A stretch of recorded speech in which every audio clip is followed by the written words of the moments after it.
So welcome back. तो हमने अगला जो सेंटेंस है 13 से शुरू करना है, ठीक है। तो आपका सेंटेंस है, she has ordered 2 dozens of copies of English book by mister Gupta. She has ordered 2 dozens of copies of English book by mister Gupta. अब इसमें एरर कौन सी है? इसमें जो आपकी एरर है वो है इसमें, ये वाली जो आपकी लाइन है, ठीक है। इसमें क्या एरर है? एरर ये है कि she has order 2 dozens of copies नहीं होता है, simply she has ordered 2 dozens. Sorry, she has ordered 2 dozen. S नहीं आएगा, याद रखिए, मैं करेक्शन बता रहा हूँ। एस नहीं आएगा, S want come, end of will also not come. बस, दिस इज़ अ करेक्शन। तो अब इसको हम सेंटेंस को पढ़ते हैं। शी हैज़ ऑर्डर्ड 2 आ चुका है पहले। 2 डज़न मतलब कि 1 डज़न 12 के बराबर, 2 डज़न कितना होगा? 24 कॉपीज़ अंग्रेज़ी की किताब की ऑर्डर की है, ठीक है, मिस्टर गुप्ता के द्वारा। She has order 2 dozen copies of English book by mister Gupta. एक minute, she has order 2 dozen copies of English book, हाँ ठीक है। तो 2 डज़न कॉपीज़ आएगा आपका, ठीक है जी। आगे चलते हैं। She uses a good quality of shampoo so her hairs are black. Again read it.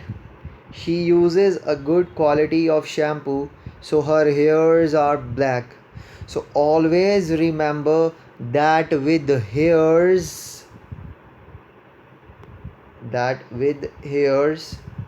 अरे यार, हेयर्स जो ये एस लगा है साथ में, ये नहीं आता। हेयर, अपने हेयर्स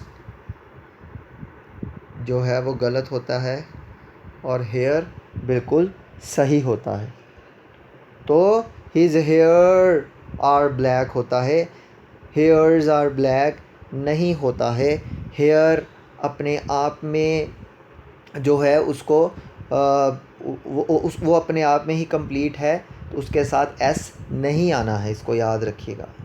हेयर्स के साथ एस नहीं आएगा। हेयर होता है हमारे बाल, ठीक है ना। जैसे हम और सेंटेंस बना सकते हैं, माई हेयर आर ब्लैक, बिल्कुल ठीक है। माई हेयर्स आर ब्लैक नहीं होता, माई हेयर आर ब्लैक अपने आप में बिल्कुल ठीक है सेंटेंस, ठीक है जी। आगे देखिए। One of the most widely spread bad habit is the use of tobacco, ठीक है ना। तो वो कह रहा है सबसे बुरी जो आदत है, बहुत सारी बुरी आदतों में से वो क्या है? जो तंबाकू का इस्तेमाल होता है, वो बहुत सारी बुरी आदतों में से एक बुरी आदत है। तो इसका क्या आएगा? इसका जो आंसर आएगा वो आएगा one of the most widely spread bad, एक मिनट जी। तो आंसर आपका आएगा, इसके पीछे एस आ जाएगा, एस, हैबिट्स। कह रहा है one of the most widely spread bad habit is the use of tobacco. One of the most मतलब कई आदतों में से एक बुरी आदत, तो वहाँ पर वो हैबिट्स आएगा। One of the most widely spread bad habits is the use of tobacco, ठीक है। हैबिट्स के मेरे हिसाब से ना, I think spellings are wrong. Habit के स्पेलिंग ना HABIT होते हैं। आप एक बार चेक कर लेना। वैसे HABIT ही होते हैं, ठीक है, HABIT। तो ये यहाँ पर ना थोड़ा गलत लिखा हुआ है, तो हैबिट ये है। तो इसकी करेक्शन ये है कि यहाँ पर पीछे एस आना है बस। जब भी आपको यहाँ पर, बस आप इतना याद रखिए, जब भी आपको सेंटेंस में कुछ ऐसा आएगा, one of the most widely spread bad habit अगर आएगा, तो वो वही आपकी एरर है, हैबिट्स आएगा पीछे, बस, ठीक है। आगे देखिए। Recently I visited Kashmir and found the sceneries to be marvellous. कह रहा है अभी मतलब 1-2 महीने पहले भी हो सकता है, 1 हफ़्ता पहले भी हो सकता है कि मैं कश्मीर गया और मैंने देखा वहाँ पर जो सीनरीज थी, मतलब कि जो व्यू था वो मार्वलस था, मतलब बहुत अच्छा, अमेजिंग, सुपर्ब। ठीक है। क्विंटेसेंशियल, क्विंटेसेंशियल का मतलब होता है परफेक्ट, कमाल का। अब इसमें जो एरर है, इसमें एरर है आपकी सीनरीज़ की। एरर ये है क्योंकि हमने नाउंस में किया था सीनरीज़ कभी नहीं होता, सीनरी ही होता है। SCENARY, ये बस यही आना है। ठीक है, SCENARY। ठीक है, सीनरीज नहीं होता। सो अगर ऐसा होता sentence, recently I visited Kashmir and found the scenery to be marvellous, तो बिल्कुल ठीक था। सीनरीज कभी नहीं होता। आगे देखते हैं जी। All the furnitures have been sent to the new house located in a village. कह रहा जितना भी सारा फर्नीचर है उसको भेज दिया गया है नए घर में, जो कि एक गांव में बना हुआ है। ठीक है, या जो कि गांव में स्थित है। तो इसकी जो करेक्शन है वो क्या है, ऑल द फर्नीचर्स नहीं होता, फर्नीचर अपने आप में ही ज़्यादा होता है। ठीक है ना, वो अपने आप में ही प्लूरल है। तो फर्नीचर्स गलत है, एस नहीं आएगा। ठीक है जी, एस बिल्कुल नहीं आएगा। और अगर ये सेंटेंस हो, all the furniture have been sent to the new house located in a village, तो ये अपने आप में सेंटेंस बिल्कुल ठीक है। फर्नीचर्स नहीं होता, फर्नीचर होता है, बस आप इतना याद रखें। The crowd of angry students ordered the closing of shops. मतलब जो क्राउड है, मतलब एक समूह ने जो कि बहुत गुस्से में है, स्टूडेंट्स का समूह जो कि बहुत गुस्से में है, उसने ऑर्डर किया कि सभी शॉप्स को बंद किया जाए। तो ऑलवेज़ रिमेंबर कि जब भी कोई एंग्री चीज़ की बात कर रहे हो ना, गुस्से वाली, मतलब जो गुस्से वाली भीड़ हो, तो उसको कभी भी क्राउड नहीं कहते, उसको मॉब कहते हैं, याद रखना है। होता ये भी क्राउड ही है।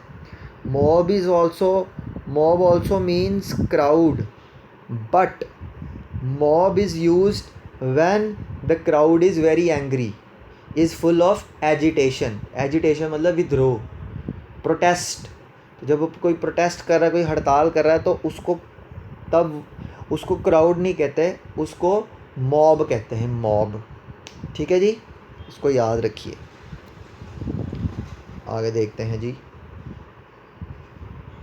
दे left their luggages at the railway station. अब लगेजेस आप सबको पता क्या होता है, सामान होता है। तो कह रहा है कि दे मतलब उन्होंने अपना सारा सामान रेलवे स्टेशन पर ही छोड़ दिया, या भूल गए होंगे, छोड़ दिया होगा, ओबियसली भूल गए होंगे। ठीक है, तो जैसे हम एयरपोर्ट में भी लाइक जाते हैं, ठीक है ना, when we board a flight, तो तब भी जैसे हमारा लगेज होता है, बहुत सारा होता है, तो लगेजेस नहीं होता, याद रखिएगा हमेशा। लगेज अपने आप में कंप्लीट होता है, तो एस नहीं आएगा। ठीक है, एस बिल्कुल नहीं आएगा। They left their luggage at the railway station, अगर ये सेंटेंस लिखा होता तो सेंटेंस अपने आप में बिल्कुल ठीक होता। The they left their luggage at the railway station. Luggages is wrong, luggage is completely correct। ठीक है जी, आगे देखते हैं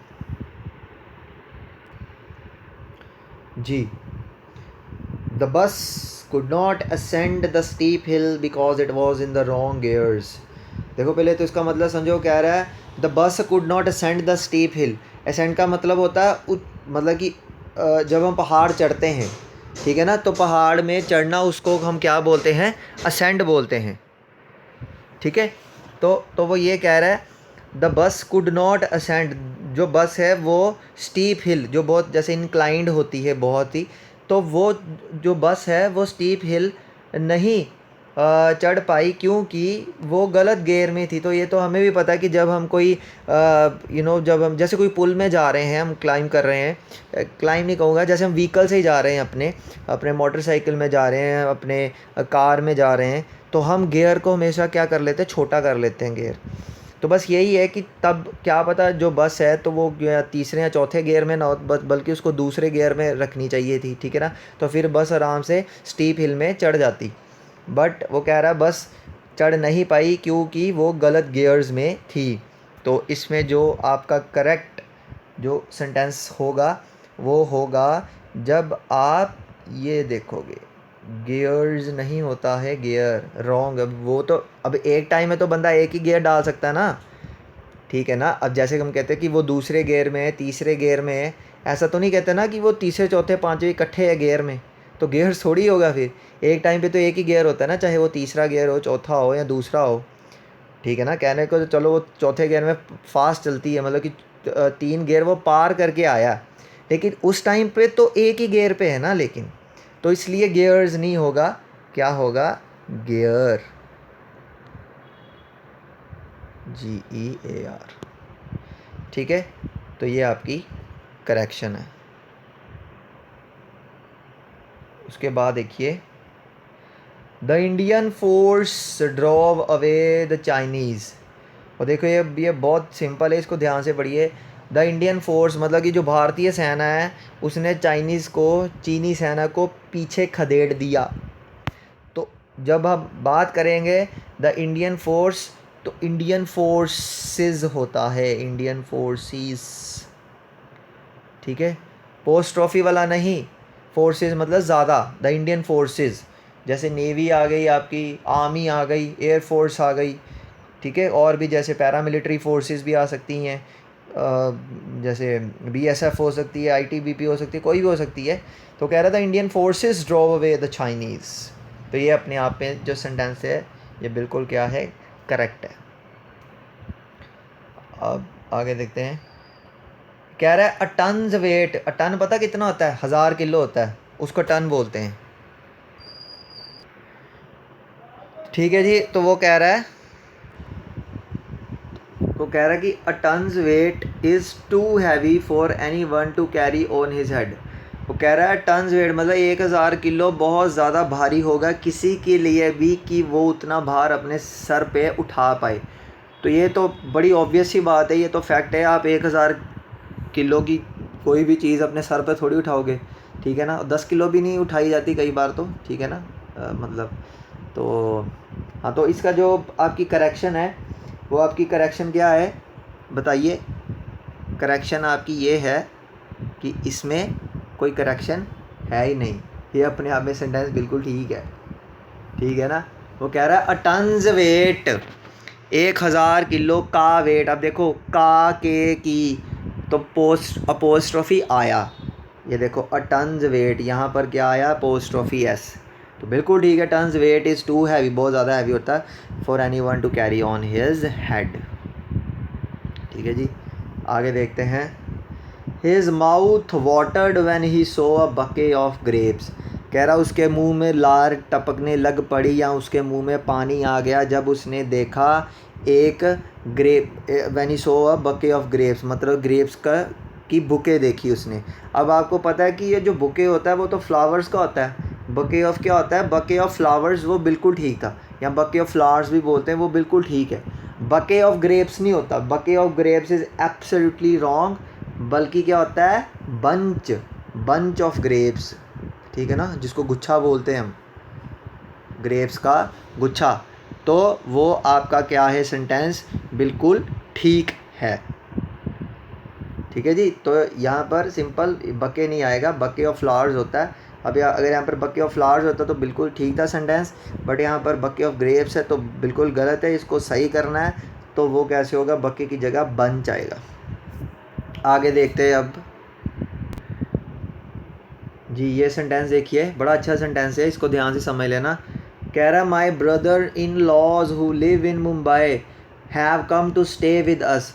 मतलब कि मेरे जो ब्रदर इन लॉज हैं जो कि मुंबई में रहते हैं, वो हमारे घर हमारे साथ रहने के लिए आए। अब देखो यहाँ से पता लग रहा है जो ब्रदर इन लॉज हैं वो ज़्यादा है, मतलब कि वो 2 हो सकते हैं, 3 हो सकते हैं, 4 हो सकते हैं, अब ये नहीं पता कितने हो सकते हैं, लेकिन ज़्यादा हैं। तो जब ब्रदर इन लॉ ज़्यादा हैं तो आपकी जो करेक्शन है वो इसमें आएगी, ब्रदर इन लॉज जो लिखा हुआ है ये बिल्कुल गलत है, क्योंकि ये देखो ना हैव लिखा हुआ है, तो हैव का मतलब है कि वो ज़्यादा हैं, ठीक है ना। ब्रदर इन लॉज क्या है, ज़्यादा हैं, वो एक नहीं है ब्रदर इन लॉ।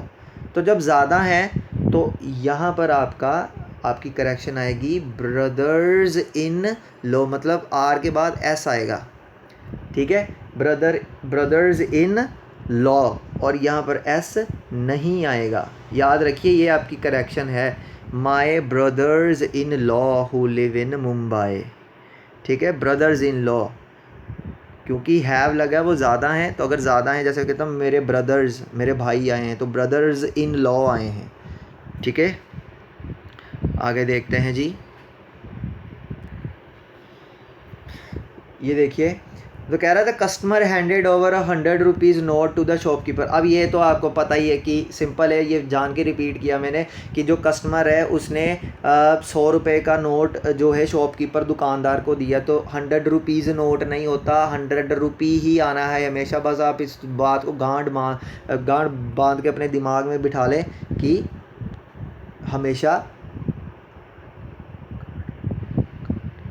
रुपी ही आएगा, ठीक है जी, रुपीज़ नहीं होता, रुपी होता है।